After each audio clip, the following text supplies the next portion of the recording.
Pamilyar ba kayo sa punong ito? Kadalasang tinatawag na puno ng kapok o puno ng bulak. Subalit batin mo ba na ang mga bunga pala nito na madalas kinokolekta bilang palaman sa mga unan ay makakain din pala? Hello, what's up? Your best here. Sa video ito ay mamangha sa mga kakaiba pa palang gamit at pakinabang sa tao ng puno ng kapok o ng kapok tree. Dahil kung marami nito sa inyong lugar, ay marapat na malaman mo ito para iyong mapakinabangan. Ang kapok o puno ng bulak ay isang tumataas na uri ng puno sa hanay ng Malvaceae family. Native ito sa bansang Mexico, Central America, at gayon din naman sa Asia at Africa. Ang punong ito ay kilala sa ibang katawagan bilang silk cotton tree, kabu-kabu, kekabu, o kapok tree, at may binomial name na Shiba pentandra. Binansagan itong kapok dahil sa mga bulak na maaaring makuha sa mga natutuyong bunga nito na kadalasang ipinapalaman sa mga unan, lalo na nga sa mga probinsya.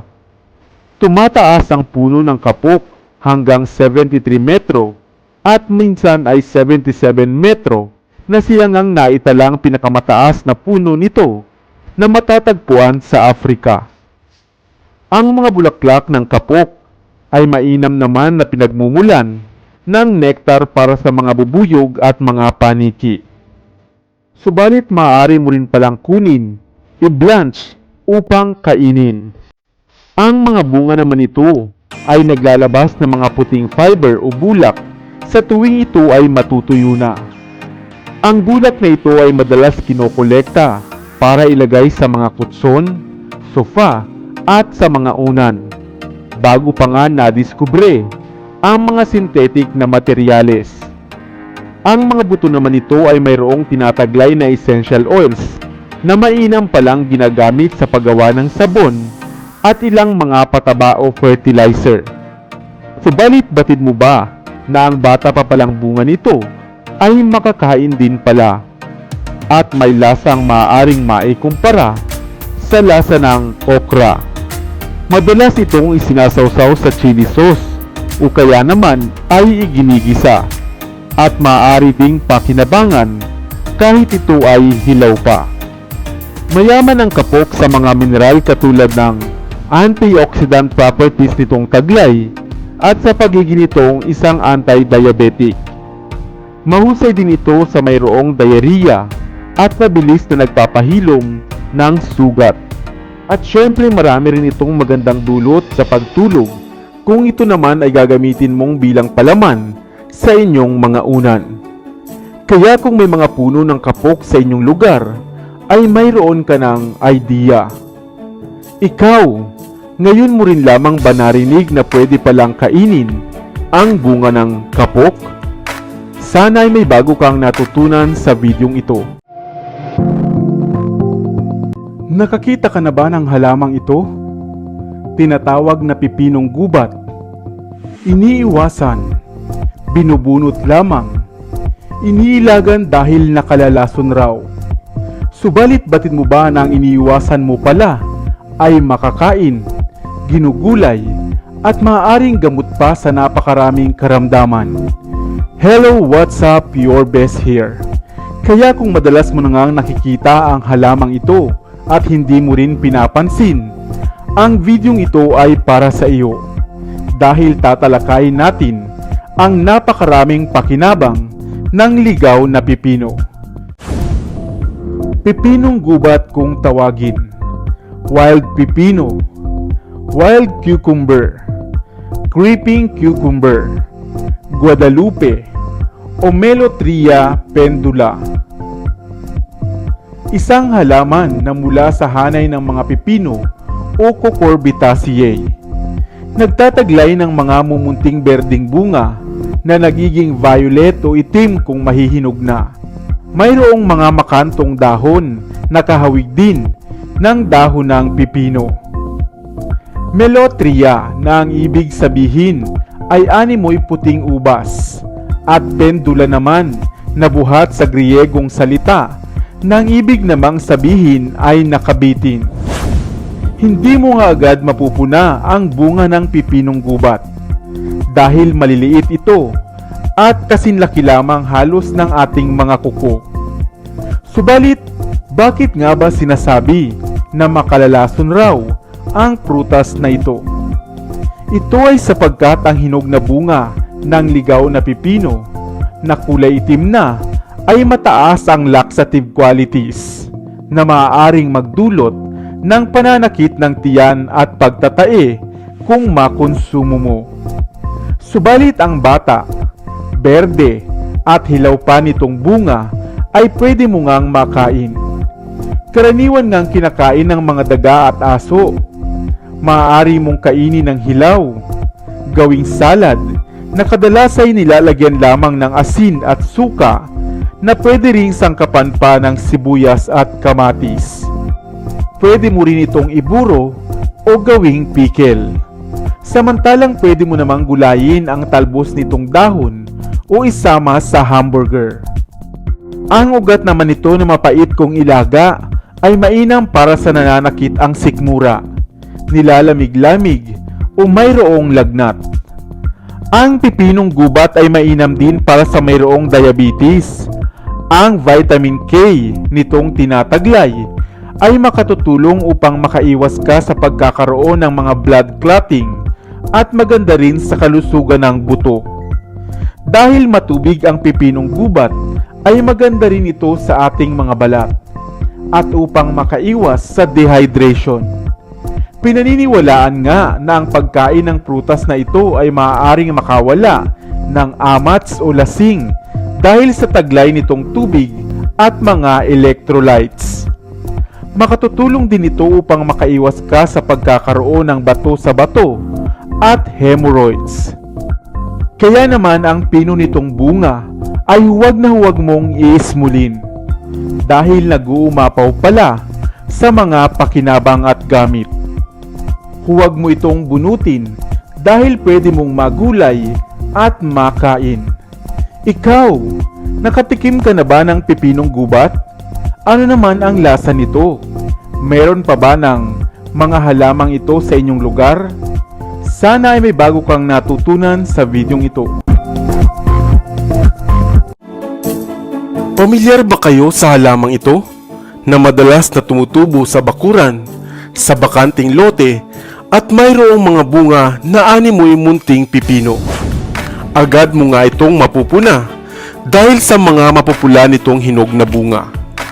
Ngunit dito sa atin sa Pilipinas ay binabaliwala lamang ito dahil akala ng karamihan ito ay nakalalason pa nga. Subalit batid mo ba na kinakain pala ito, gamot at isang mahalagang sangkap sa putahe sa ibang panig ng mundo? Hello, what's up? Your best here.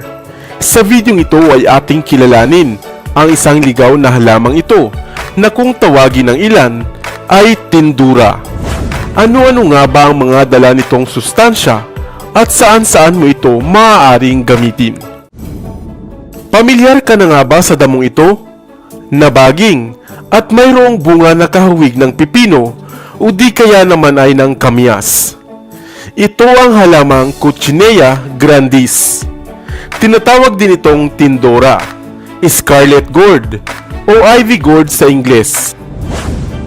Ang tindora ay nagmula nga sa mga bansang Africa, India, Cambodia, China at umabot na nga rin dito sa atin sa Pilipinas. Ang muntingan nitong halaman ay kaagad lumalago at ang mga baging naman nito ay mabilis na kumakapal at maaaring bumalot sa mga pader, sa mga puno at sa mga kasukalan.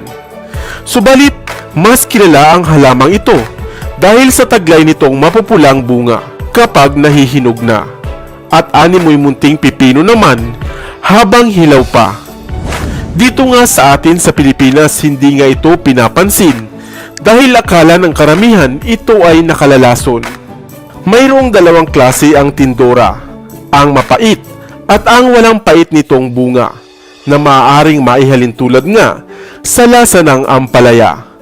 Subalit batid mo ba na ang iniiwasan mong damo o ang prutas na ito sa ibang bansa pala ay pinagkakaguluhan pa?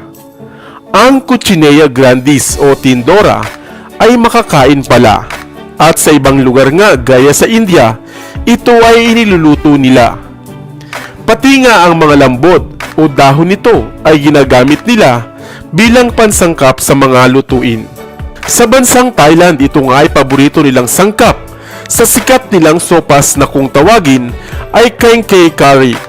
At kung minsan, ito ay ginagawa rin nilang masarap na pickles o sangkap sa ibang putahe tulad ng sambar.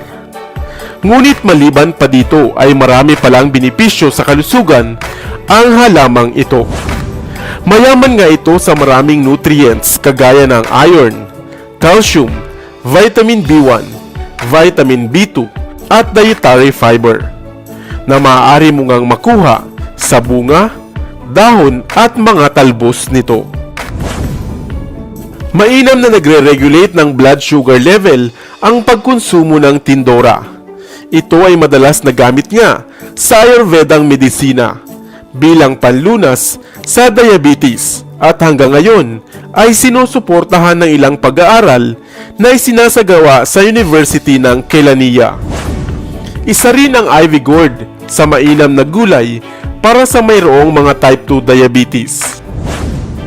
Sa tulong din ng Tindora at ng anti-obesity properties nitong taglay ay maiiwasan ang mabilisang pananaba.